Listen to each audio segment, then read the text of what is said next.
La Poste, c'est une entreprise à capitaux publics de 220 000 collaborateurs. Je crois que tout le monde connaît La Poste. Nous avons 5 branches, 17 000 points de contact sur le territoire et chaque jour, 1 300 000 personnes franchissent le seuil d'un bureau de poste. Je pense que c'est une thématique qui résonne particulièrement en cette période et en tout cas pour le groupe La Poste, nous sommes concernés et partie prenante parce que La Poste est une entreprise, on le sait souvent peu, qui a travaillé depuis plusieurs années à réduire ses émissions de carbone et nous sommes aujourd'hui 100% carbone compensé, neutre en carbone, sur toute la chaîne de valeur de nos offres, de nos présences, de nos moyens de déplacement, de nos solutions.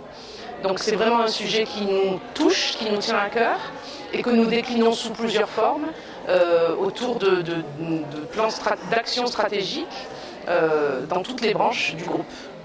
La Poste est un acteur très engagé dans l'économie circulaire avec un point important au départ qui est que nous sommes une entreprise de réseau et que qui dit économie circulaire dit besoin de rassembler des ressources et de les transporter, de les faire circuler. Donc nous pouvons contribuer à ces enjeux de circulation des ressources car nous avons des réseaux, que ce soit des véhicules, des bureaux, des facteurs, qui peuvent centraliser et faire circuler de manière propre des ressources diverses. Par exemple, nous travaillons sur des sujets de logistique, de livraison dans les centres-villes, en mutualisant des moyens, en utilisant bien sûr des véhicules propres, pour faciliter ce qu'on appelle la logistique inversée, qui est le retour, le retraitement, le recyclage de déchets de toutes sortes. Et puis nous avons pour cela un atout qui est incontestable, qui est que nous avons toujours, j'allais dire, la première flotte de véhicules électriques au monde. Le groupe La Poste, c'est plus de 18 000 véhicules électriques. Et ça, c'est un atout indéniable dans les sujets de développement écologique et d'économie circulaire.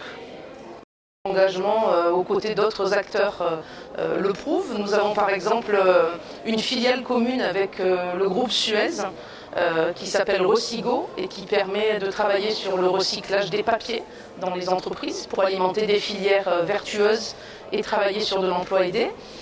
Et puis je pense aussi que la responsabilité de l'entreprise déteint ensuite sur celle de ses salariés et qu'il y a vraiment un engagement à la fois personnel et professionnel de tous les salariés du groupe pour être vigilant, être positif et mener des actions qui vont dans le sens de la préservation de la planète.